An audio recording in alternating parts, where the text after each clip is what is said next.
welcome, I'm the one and only West Coast King, and welcome back to the Sounders Career, start of season number 2, now in the Premier League. Yes, we are in the big boy league now, and one of the main problems I thought we were going to have when I started this series was the transfer budget situation in the MLS, and we are an MLS team, in case you've forgotten. We have a fixed transfer budget, which means it does not go up and it does not go down from season to season. It stays the same. It might go up a little bit depending on what the MLS wants to do, but for the most part, it stays around the same amount of money every season. Last season, we started with $6 million. Being a championship team, that wasn't that big of a deal. That put us about middle of the road. It's about average for being a championship side, so I didn't have a problem with that. However, jumping up to the Premier League and having $6 million in your transfer budget would have been a huge problem and represented a major challenge for us in this series. I was really hoping that wasn't going to be the case. Usually when you go from the championship to the Premier League, you get a big boost into your transfer budget to allow you to improve your team. And thankfully, that has happened. We now have about $14.5 million into our transfer budget, and that's going to allow us to really improve our team. I don't want to go blowing all that money. I want to continue and build the team just like we were doing before, making smart transfers and really getting quality players at bargain prices. If we have to pay to get a very good player, a very specific player that I want, I will do that, but for the most part, I'd like to try to get good value players into this team and keep building the same way we were building before, because I thought we did a very good job in season number 1 with our transfers. I'd like to continue down that path.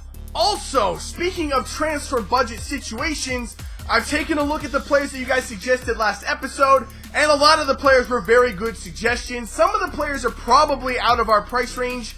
Players such as Mbolo or Halilovic, well, we already know that they're going to be very good. They're already known commodities, meaning they're already on their way up in the world of football. They're already about 75 overall-ish rated, which means they're going to be way too much money for us. We just don't have the transfer budget to afford those types of players. I wish we did, but it's unlikely that we will be able to get them. So the other players were very good suggestions, and I've gone ahead and taken a look at some other players as well that are pretty much the same types of players that were those that were suggested. So I've got a very good idea of what we're going to do in this transfer window, so let's get into it. So before we add any new players this transfer window, let's take a quick look at the 2 pre-contract signings we made last season and how it adds to our starting 11. The first one is Carrillo. He's 82 overall rated, meaning he's the highest rated player in the team, and he's so good. I can't wait to get on the field and try this guy out. He's got 91 sprint speed, 90 acceleration, and maybe one of the biggest points, 82 stamina, which means I don't have to worry about training him at all in that category. And as far as the other stats are concerned, his skills are incredible. He's got 84 dribbling, he's a 5-star skiller, 4-star weak foot. He can do it all. Like I said, I just can't wait to get on the field and put this guy to work. He looks so good. The other player that we brought in is Kim Sung-gyu. I think that's how you say his name, the Korean goalkeeper. Very, very good. I think 25 years old, still has a lot of room to grow, and his statistics right now are very solid. 80 reflexes to go along with 78 positioning is very nice for a player that age. The only thing that's not very good is his kicking, which is 70. I'm not all that worried about that, though. So 76 overall goalkeeper, far and away better than what we had last season. So as you know, we don't have a huge transfer budget. Yeah, it went up a little bit, but we could always use more money. So I'm going to be participating in a preseason tournament just like last season. I'm going to do it the same way. I'm going to play these games off camera. I'll let you know how they go.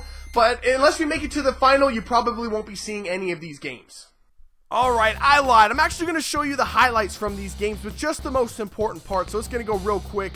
First game of group play was against Italian side Udinese. A ball from Obafemi Martins to the new guy Carrillo on the right side gets us on the board right before halftime. And as I'm trying to see this thing out late, I got a little bit too complacent. I made a bad pass, a turnover at midfield. Can't be doing those things on Legendary. It leads to a breakaway attempt for them. And of course they're going to put it in the back of the net. This one would end 1-1. Not a good start to our tournament. Second game of group play was against Bundesliga side Hoffenheim. And this one went much, much better. Probably the best game I've played so far on Legendary. Actually, it's undoubtedly the best game I've played so far. Scoring got started again by Carrillo. He was so freaking good in these games, I can't even begin to tell you. Then off of a corner, Masor puts a hard ball in on the ground, and there he is again, Carrillo. That's 3 goals for us in this tournament. 3 goals for Carrillo. He's just an absolute monster. The third goal, I still have my camera running while I was playing these games. I'll just let my live reaction tell you how I felt. Woo! Wow!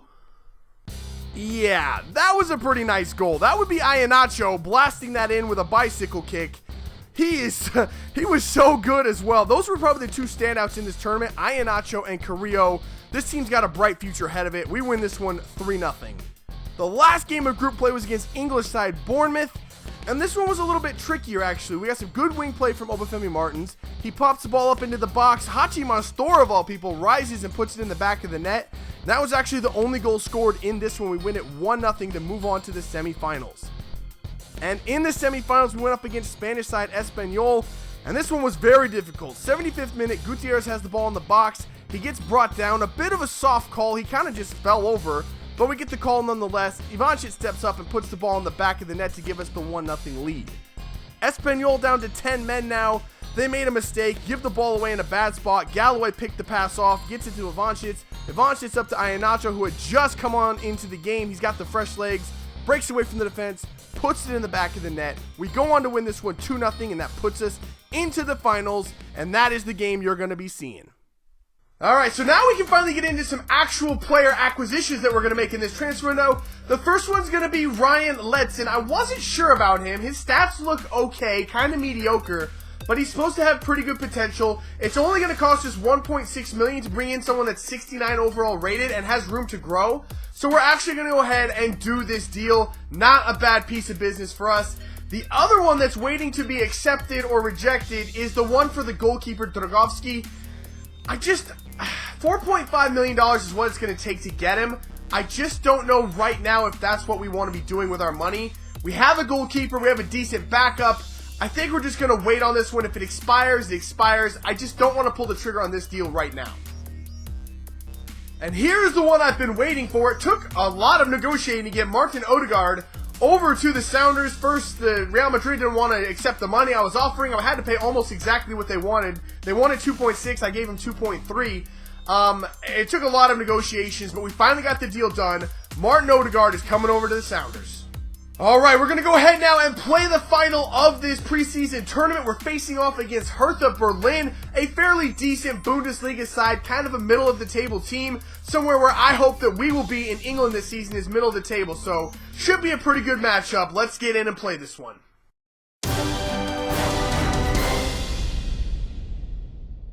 Alright, so because this is a final of a tournament, apparently this is still a thing in FIFA where they don't show you your lineups before the game starts and the opposing team's lineups. So we're just going to have to do it right here before we kick off. There's a couple of changes to the normal starting 11. Iheanacho was actually going to start this game. He came to me and asked to start before we played, and I'm going to go ahead and let him. He's actually just been flat out outplaying Obafemi Martins in this tournament, so I'm going to give him the start. The only other change is Marian Sarr. I've been rotating Sarr and Torres in that center back spot. Those are the only two changes. Rest of the lineup stays the same as what I've been using the rest of the tournament. So here we go now. Kickoff at Signal Iduna Park, home of Dortmund in Germany, where this tournament is taking place. We've had a very good tournament thus far. I hope we continue on and be successful in this tournament. I'd love to win it and get some money into this team. I think he's just going to let him out like that. There you go, Mastor. Pokes it away. And again, Hachi Mastor all over that thing. I don't think he's going to have the pace. What a slide tackle. Unbelievable. I should just let it rip. Alright, Hertha Berlin is really passing the ball around well. Okay. Yeah, let's just go ahead and let him have that shot. I can't believe he didn't put that in. Like, 9 times out of 10, that'll go in. We just let him have an open shot in the box. What the heck happened? Play it back through. Yes. Nice. Come on, Goretzka. Okay, play it up to Galloway. Galloway. Ball in, Iheanacho. Iheanacho, play it through. There's Hachi Mastor. Go ahead, Mastor! Puts it in! That's it, 1! Wow, I did not really expect that to go in. It was a finesse from the top of the box. I thought it might have been a little bit too far out. But Mastor is just so freaking good. That was a great passing sequence from this team. Iheanacho has just been amazing in the in the striking position. Good little hold-up play, waiting for Mastor to make that run, and what a finish from Hachi Mastor yet again. There you go, Carrillo. Good run from Carrillo up the side. He's got pretty good crossing stats. It's deflected, but it's deflected right to Guedes, and Guedes didn't do anything with it. It just hit him in the head, and it bounced off. And now Carrillo. This play works so well. Carrillo up the wing. Oh, nice stop from Carrillo. Turns. Still Carrillo. Oh, look at the agility from Carrillo. He's still going. He's still going. Carrillo, hold it up again. Get the ball in. Hachimastor shoots! Deflected by the keeper. Shot on again by Iheanacho. Not a good angle, and it's into the side netting. But again, it's Carrillo and Hachimastor making all of the plays. I freaking love those two in there. Shit. Solomon Kalou is just going up the mid. I can't actually get... Shit, what the heck? I had two guys on him. Solomon Kalou actually held off two players on his back and still managed to get a very good shot off. What in the world? Oh, I overran that. I overran the lane. Oh, no. We're opened up. Oh, no. Brad, please. Oh, we stopped him at least for a second. There's the shot. Saved by Kim Sung-gyu. I still don't know how to say my goalkeeper's name, but he's a monster. Ball up to Yedlin now. That's a good ball. There's someone wide open in there. Back post. Oh, my God, Guedes. How did you blow that? It was right there on the doorstep. He had to tap it in. He wound up and unleashed the Kraken from about 6 feet. Why? There's the final whistle. Wow, that was some nervy moments at the end. I don't know how we didn't get a second there, but we do get the 1-0 victory. Hachimastor got us on the board. And we take home the trophy in this preseason tournament, adding, even more importantly, to our transfer budget. Alright guys, we're actually going to cut this episode right here. The reason for that being, I want a little bit more time to think about what I want to do for the rest of this transfer window. And I'm going to lay out the situation for you as it stands. We have $16.5 million in the transfer window, or in the transfer budget, thanks to winning that preseason tournament. And here are the 4 players that I'm currently looking at. Drogovski, we've already been over that situation. $4.5 million would be the fee for him. All I have to do is accept that deal, and he's in the squad.